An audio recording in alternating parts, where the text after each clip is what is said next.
to drive right back into it.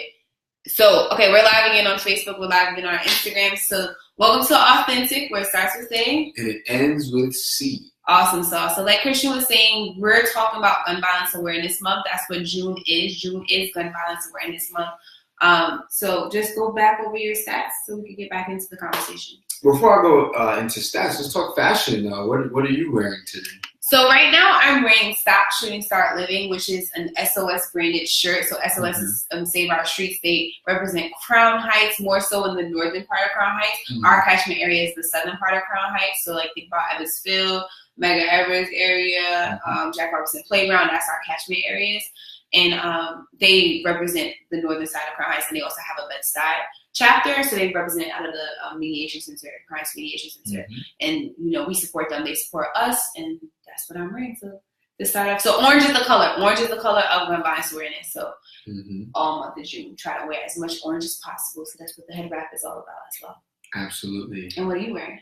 I'm wearing a shirt from a very special tournament that Crown Heights community legend Richard Green put together back in 2015. Yeah, it was. I believe. It was a little one-day special event, and actually, the Peace Games is a brand that comes from back in the day, before my time, I'm pretty sure. But Richard Green and the Crown Heights Youth Collective, they used to have Peace Games at Jackie Robinson Playground. So this shirt, I got to play in that tournament from a more recent rendition of it, and thankfully enough, I actually was blessed to hit the game winner in that tournament. So it's a very special shirt for me. I don't have much of an athletic history, but that in this shirt is one very special memory. Definitely. Yeah, big up Hendrick.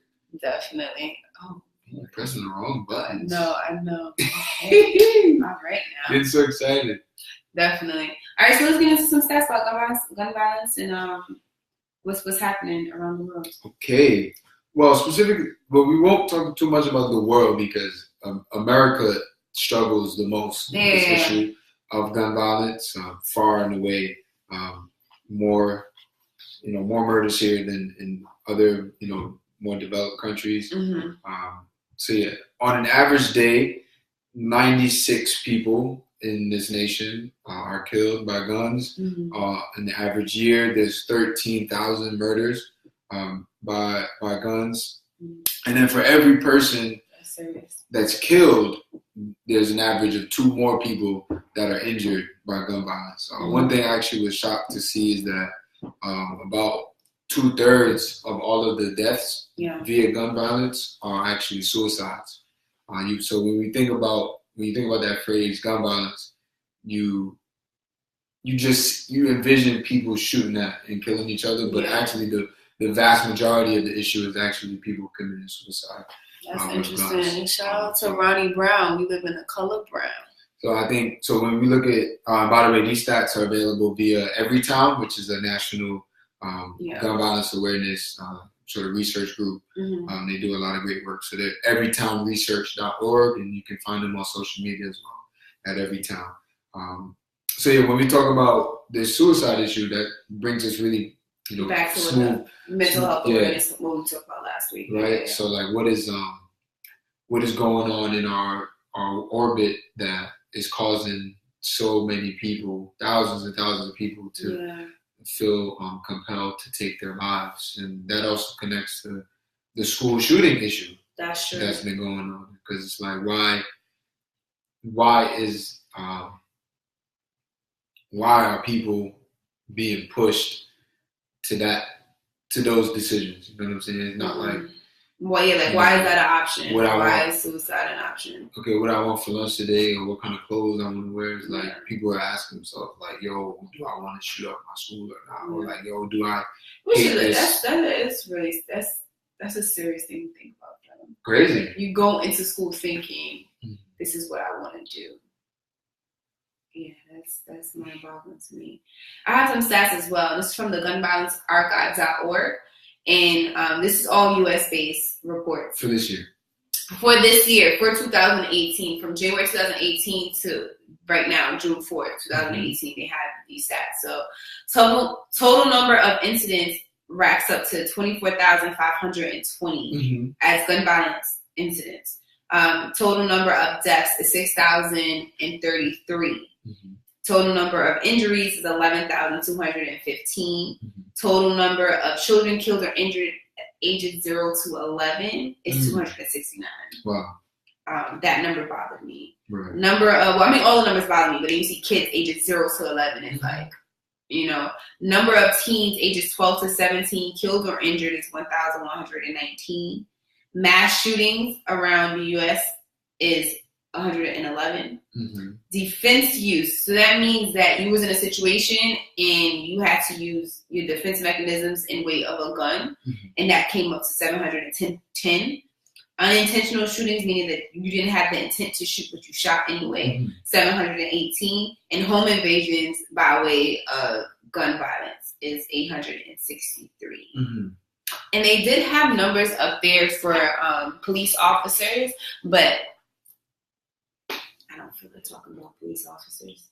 Yeah, I think one I want to dive into, which will segue us into our sort of personal lives, is so Black men are 13 times more likely than white men to be shot and killed with guns. So that's non-Hispanic white men. Yeah, so some people love to put Hispanic in the category of white and say that they're not Black. Well, so I know, but I just want for our viewers want to understand that it's non-Hispanic. So 13 times more likely, and then even though that Black people represent just 14% of the U.S. population, which I think that they need to change. We are. Well, 14% is still about like it's a big, it's a big number. Somewhere around 40, 45%. That's still a lot of people. So we're like this big population, just so you see this big of a population segment, but then like this big in terms of like the segment of gun violence victims. So more than half of all the gun murders are Black people in America, as opposed to like completely disproportionate from the the population that we have here in the nation. So that us being from what some may call the inner city, or more specifically us being from Crown Heights, Brooklyn, the issue of gun violence is something that has always been around through our childhoods, through our teenage years, adulthood. And then it's even been something that has been at the center of our relationship. So that's true. We could do also, then let's dive into it. So, I mean, I grew up on President Street between Bedford and Rogers, and that's South Crown Heights. And growing up there, so I'm between. My block was a neutral block, but I was between a block that claimed Crip and Folk Nation, which is a gang, and then the other block claimed, the Bloods gang. So. My block was a neutral block, so people would come join up on my block, and they would have issues on my block. And so it's not nothing for me to have woken up out of my sleep from hearing gunshots. It's not anything for me to see people running from down the block. Even I have ran, from just coming from down the block on Bedford Avenue in Franklin, and just walking down the block, and all of a sudden you hear pop out, and you see people running, and you just run. You know what I mean? So gun violence has always been around me, but when it actually hit home for me was when, the first incident was in 2012. One of my brother's close friends was shot and killed just for something, like he said something to a girl, and then the girl took it into a whole different way. She went back and told her man something totally different about what the guy said. Rest in peace to Sean. And they came back to and it's a store. It was a chicken, the chicken store that's right across from Medgar College. But the Medgar High School, that chicken spot used to be there. Now it's like on the corner. Yeah, now it's like a smoothie restaurant, or whatever it's called. So in there, and then it was a group of kids that was in there. My mother was over that way as well, and he was shot and killed. So that was very unfortunate, and how it affected me only because that was my brother's friend, and I met him before, and he was a really nice guy. So it affected me because my brother was going through something. But how it truly affected me was in 2013, January of 2013, I lost a really close friend of mine named Jason Henry. And how I knew him, he was in the class with my sister. I'm 3 years younger than her and him, and they were directly in class together. But I used to hang out with my sister and her group of friends all the time. Yeah, that's what little sisters do. Yeah, just tag along. But then me and him became really close friends, and I do not want to get emotional, but we became really close friends, and he is just such a great guy, and he really was just helping out a friend who nobody wanted him to be friends with because, he was just basically damaged goods. And, people love to see the good in people. I'm like that person. I love to see the good in people. And he really said good in him, and he asked him to help him out with a certain situation. He went to go help out, and Jason wanted to be the one that was killed. So I'm getting emotional. But yeah, so that's how gun violence really affected me personally. Just losing a friend so early in life, and the fact that he was about to graduate from LIU to get his bachelor's degree and just do great things. He became a godfather recently before he had passed away and stuff like that. And it just causes a void. He's an older brother of 2 beautiful boys, he has his beautiful mom. You just feel like people just really care about him, and then it just caused a void, And we're the type of friends that we didn't have to talk every single day, but we spoke. And when we spoke, it was those random conversations, and he just needed those random conversations. He's that type of person. He just needed those type of random hit-ups and stuff like that. That just makes you feel good, and that you're connected to that person. And I just remember when he died, I looked back at my first phone that I got from Daddy, which was a Razor. It was like a flip Razor. It was like a purple flip Razor phone. And back then, he was on AIM a lot, and I would look at all of our old conversations, and I had saved all of our old conversations. That seems difficult. It was to instant message on a flip phone. Oh my God, it was so difficult. It was so difficult.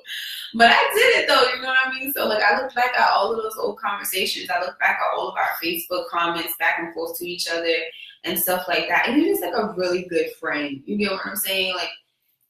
And just losing somebody like that big of a boy, somebody that's that word friend, that word friend, you can't come by friendships like that. I will never get a friend like Jason ever again. What advice do you have for people and friends and family who are coping with similar losses? Because we, just in the years of us knowing each other in the last 5 years, we've come across situations where there's a ton of, let's say, fathers, for example, being killed and then leaving the family. What can those families do, or what can we as people who know those people, what can we do to support? I think grief counseling is very important. I feel as though, because as losing a father and I lost a grandfather, I lost a baby cousin, I lost uncles, I lost aunts, and then losing Jason, I lost a lot of people that was close to me, and then losing those people, having people that you can talk to about what you're going through and finding ways to go through it. I feel like that really truly helps because, his mom didn't intend on losing her son, especially in the way that she lost him. And what happened with us as his friends, I met his mom prior to him passing away, but just briefly in passing when he graduated with my sister and things like that. And I knew his siblings from just FaceTime with him, and he would talk about his siblings, but I didn't truly know them. So when he passed away, the way he passed away, I made sure that I embraced his mother. I made sure that I embraced his siblings, reached out to his father as well, and just let them know, look, I'm here. All his other friends are here as well. Mm-hmm. Whatever you need. And they created a scholarship at Erasmus Star Academy, because that's the school that he graduated from, high school he's graduated from, in his name, to go to deserving kids that had excelled in the academics, because that's the type of person he was. And that first year, I definitely pulled up with my brothers and his other friends to go to support her in the name of Jason. Because, that's what you're supposed to do. Anything that they were having, they had something on his birthday, and I would go, and we went out, and, we let out balloons for him. His favorite color is purple, and we let out balloons for him, and things like that. So just, truly being there for people. People need space when they lose a person, but they don't need that much space. You know what I'm saying? Like, there's a fine line between how much space you need and how much space you don't need. Mm-hmm. Because at the end of the day, you're still going through something. Because when you lose somebody, you're not eating, you're not thinking, you're not sleeping. You have to wake up every day and remember that that person is gone. Yeah. So for anybody that's viewing that have lost somebody due to gun violence, or just lost somebody in general, or know somebody that lost somebody to gun violence, or just lost somebody in general, like, really just check up on them and, like, really try to be there for them as much as possible. Do not say things like, everything will be okay or everything's going to get better, because everything's going to be okay in a different sense, but not in that sense. Like, they're never going to get that person back. You get what I'm saying? Because when people say that, it's just like, oh, everything's going to be okay. No, I'm hurting right now, and I'm going to continue to hurt because that person's not going to be here. Like, their birthday's going to come around. This is going to come around. That's going to come around. We used to do this. We used to do that. We used to go eat here. We used to go do this. Like, that hurt is going to always be there. So you can't say things like that. It's probably going to make somebody really kind of, like, revert into themselves. And you know what I mean? But grief counseling is something that I do recommend. Just, like, being around that person, comforting that person. You just really just have to band together. Like, we are community. And I feel like when people honestly think on that wavelength and act as if that wavelength, like, we are community, things will be better. Things will be a little bit easier when you have to deal with something like that, you know? Right. Yeah. Truly. Well said. And thank you. Big ups to the legacy of Jason Henry, whose birthday is coming up on August 11th, which is a very special day in our world, because that's the day that we're going to be celebrating the 5th annual AnikaPlusChristian 3-on-3 youth basketball tournament. That's true. Which was initially founded on August 9th, 2014, which is, unfortunately, that was the same day that Mike Brown actually was murdered in Ferguson, Missouri. So exactly at the same time, we're in Brooklyn. You know, I always bring up this example just to show you the multiple dimensions of this issue. Yeah. We're in Brooklyn doing a peace basketball tournament in response to gun violence, and at the exact same time, the same universe, we have a young black man being murdered by the police. I miss you too, cousin. So it just shows, even though we're doing one thing, it's like this, the fight continues. That's true. There's this point about like the revolution. Like, you can fight the revolution, but don't think there's not a counter revolution too. Mm-hmm. You know what I'm saying? So it's like you always gotta continue to build it up. So going back to the history of AnikaPlusChristian, that comes out of Jackie Robinson Playground, Crown Heights, Brooklyn. That was the park. I actually did not frequent the park too much when I was younger. I was more of an inside kid, which ended out having its benefits because I became more.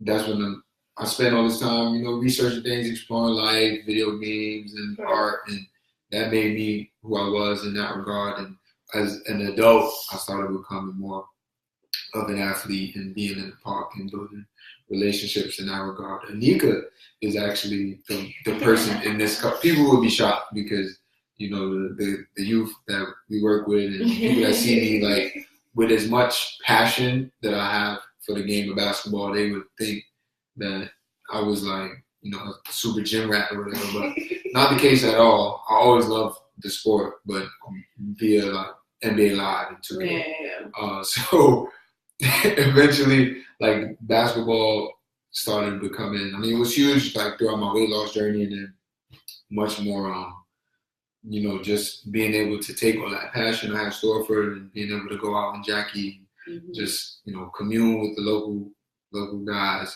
And we just started really building something. In the summer of 2014, that was the first summer that Anika and I were together.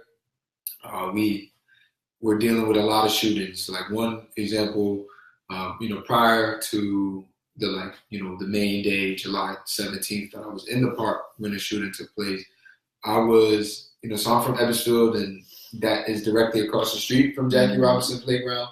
And some of the apartments have terraces where you can, stand or sit or have barbecues that overlooks, the rest of the community. So from where I'm from, I can see the park easily. So there was a young man, Joe, I saw him and his comrades walking toward the park, and I was like, and Joseph, people who know, we used to call him the legendary Joe Johnson just because, but people who knew Joe, he's a high school kid, but people knew, like, he knew he was a serious kid, good head on his shoulders, and he could ball. So I'm like, all right, let me go check Joe, because I wanted to get his thoughts on, like, this youth basketball program that I was really passionate about starting up at the time. So I said, let me go get ready and check him.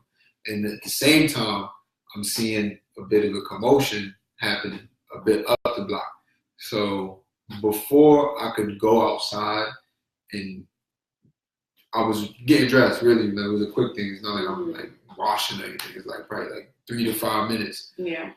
A shooting takes place. So just as I saw Joe and his team walking up the block to go into the park, I'm also seeing them run out of the park. Yeah. You know what I'm saying? And it's like, wow. Yeah, so I actually still went outside to see, like, if he was still around, and just see, like, sort of what was going to be around. And where I was living at the time, which is just 2.5 blocks up from Christian, so just legit 2 blocks up and around the corner, we can hear the shootings and stuff taking place down the block, because my back window in the living room, in the bathroom, in the kitchen is Bedford Avenue, and it's an alleyway, so you get anything that's happening in that back area, you can hear. So anything that was happening up at Christian, I can hear if I was home. Yeah.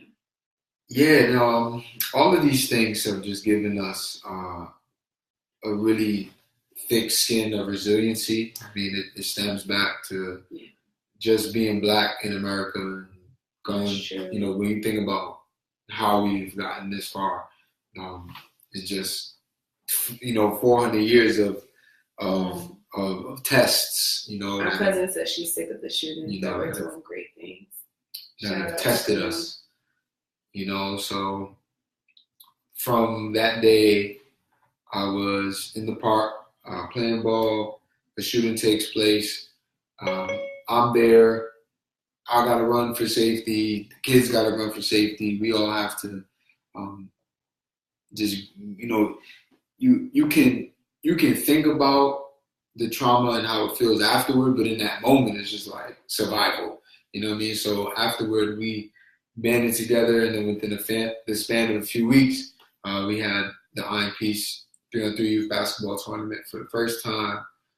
We realized, it was something that was so powerful. It had to become an annual tradition, and then eventually it has spiraled out to become a full-fledged mentorship program. That's true. And this year, as we commemorate the 5th annual tournament, how do you make a video? We're going into. You keep talking. I'm sorry. Cool.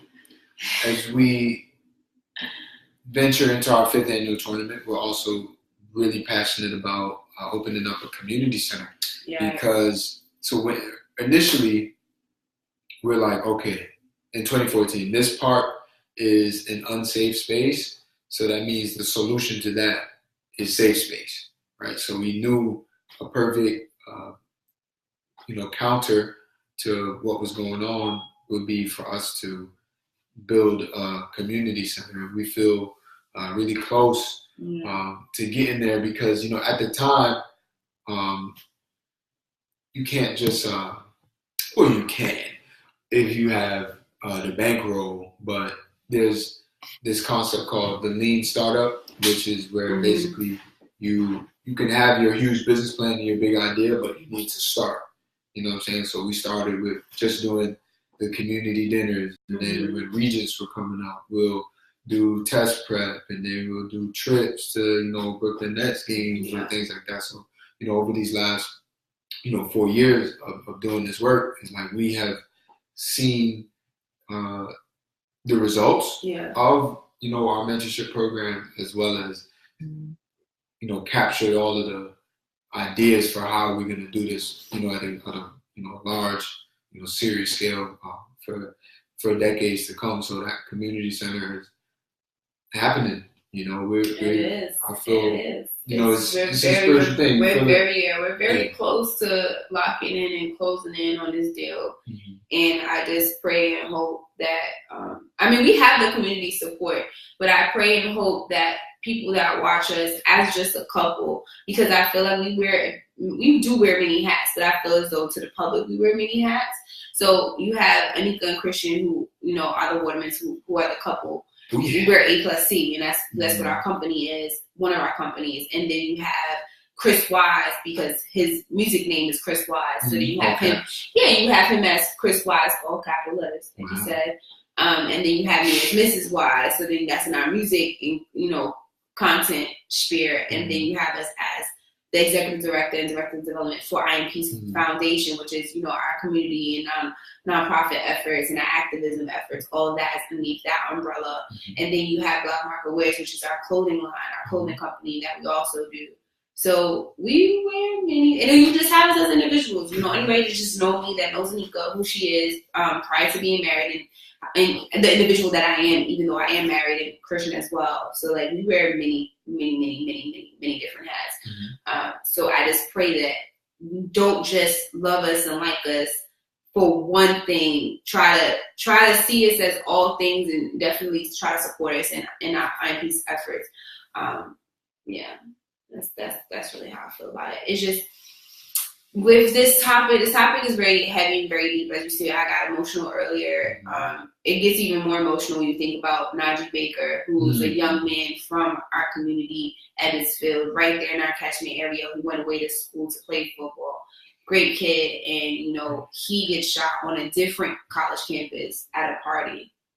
And it wasn't intended for him or something like that. If the story said it's something like that, and he gets either way. What the story said, and he gets shot and killed away at school, doing good. He got out of the community, got out of the hood to do something better with his life, and everybody was so proud of him to get out and to play football, down south, and you get shot and killed, and your life is cut very short. So that really hit the community very, very, very hard, and just even like showing up. And I remember telling Christian, I said, I've never seen so many Black men cry in my life. It wasn't a dry eye in that space, and it just goes to show you that the work that we're doing is not done in vain. Like there's a reason why we've been put on this earth, and you was put in that part at that exact moment. God was covering you. You wasn't shot and you wasn't hurt. And I thank God every day for that, because it was so scary. Just like we were just a boyfriend and girlfriend at the time.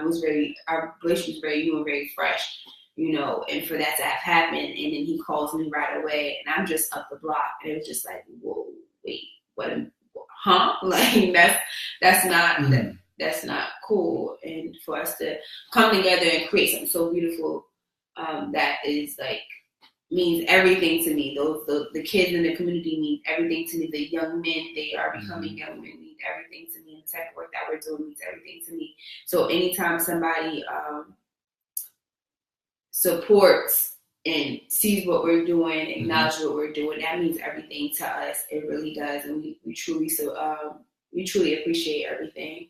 Definitely, this work is not done in vain, and we will continue to, fight the good fight with other organizations that, they're on the line doing it. We're doing more so like that, the underground work, the mentorship component, the college readiness, the life readiness, and just help like that prevention type of work, helping you become like the greatest person you could possibly be. Just feeding into you that way versus just being out there on the lines and like physically stopping it, Yeah. So, IMP's 5. Absolutely. IMP's 5 is August 11th this year. We're about 60 something. Like 60 days, close to like 60 days out from IMP's 5. And, August 11th, like Christian said, is Jason's birthday. So that's a very bittersweet moment for me, but it's also a testament to the work that we're doing as well, that it finally fell on his birthday. So that's going to be a big play in the tournament as well. And then we have one of our close friends is doing a tournament in name of Najee, who I just spoke about, that passed away. His tournament is 3 weeks prior to our tournament, July 21st. So our park is just active with activism, with good things, with peace. That's what our company is, I Am Peace. So we're going to talk about what we're doing. What we got cooking up. Yeah, we got a really beautiful merchandise collection coming soon. We have Go Hoop Day, which is the first ever international basketball holiday, which is coming up on June 23rd. So all around the world, the push is for people to just get out there and get some buckets. So we're going to do a really ill pop-up at Jackie Robinson Playground and just inviting the whole world, well, not the entire world, but our entire world to just come through and show love and get some shots up. Man, woman, child, seasoned, young, left, right, blue, red, black, yellow, all things. Just come through and just show love and kick the summer off with us as we push ahead toward Peace 5. Things, a lot of businesses crash and burn within the first few years. So just the fact that, our relationship is in year 5, our organization is in year 5, clothing brand year 7, it's like just going back to like this issue of gun violence and then tying that to, resilience and perseverance. As long as you in your life do not give up, you will achieve the intended, outcome. Like, let me give you a pop culture example. This is Pusha T's biggest moment of his whole life, an entire career, and he's 40 something. You know what I'm saying? So imagine if he would have got, because he'd been through some dark times. You know what I'm saying? He had, one of his best friends and manager, got indicted and sent to jail for like a ton of time. You know what I'm saying? So I'm sure, years. Just as being a black man, I'm sure he's dealt with dark moments and depression. You know what I'm saying? So imagine if at any of those dark times he would have gave up. Or 2 Chainz.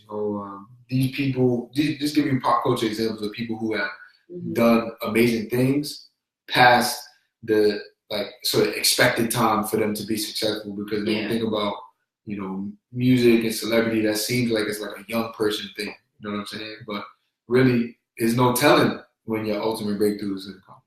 You know what I'm saying? So just as we think about this issue, we may be at our worst right now. Like when I was looking at the stats of gun violence murders every year, it seemed like over the last 5 years, each year has been getting, progressively worse with the shootings. But I know for as much energy as some of us in this world are putting into peace and anti-gun violence and more education, alternative forms of education, more, black love and more black families and graduations, is like the more energy we put toward the positive side of it and not the murderous side of it. Like eventually we're going to get to a society where things are, peace. Yeah, that's how you got to talk about it. You can't just talk about the jury side of it. You got to talk about the good side of it. And these families that are experiencing these losses, it's very tough. It's very hard. But once they get their marbles together, creating foundations in their child or whoever that passed away's name is also a way to, to their legacy going. But it's also a testament and an example for somebody that might go through that later on in life too. Because it's like, if that person could have if that person could put aside they're still grieving, but they're making that grieving push them into overdrive and doing this great thing for the community overall. Because once you go through that, then you think about everybody else's children too. You don't want somebody else to have to go through what you went through, because you know how hard it was. So I commend those moms and dads and aunts and uncles and grandparents that are going through gun violence by way of whoever's in their family that's experiencing it. Either that person died or didn't die. Because there's people that we've known that have been shot and has not died. You get what I'm saying? So that has an effect as well. That has an effect as well. Just knowing that you could have died, and now that you might have, you better be paralyzed or have an injury for the rest of your life now, or a wound that you have to look at in the mirror and you know what that scar represents. Traumatic. Yeah, very traumatic. So we just encourage you that if you've been, affected by gun violence, or somebody that you know been affected by gun violence, just be around them, just create community around them, and yeah, look out for us, I Am Peace Foundation, and yeah, I think we covered everything. Wow. Definitely, and wear orange. Gun Violence Awareness Month is the month of June. Wear as much orange as you possibly can, and if you don't have orange, pick up some orange and join us for different occasions that we're going to have in the month of June. Stay tuned. Or at least eat an orange, because then that shows that you're down with the cause, as well as has the vitamin C benefits. That's awesome. So this is authentic, where it starts with A. And it ends with C. Yes. Peace. Love you, baby.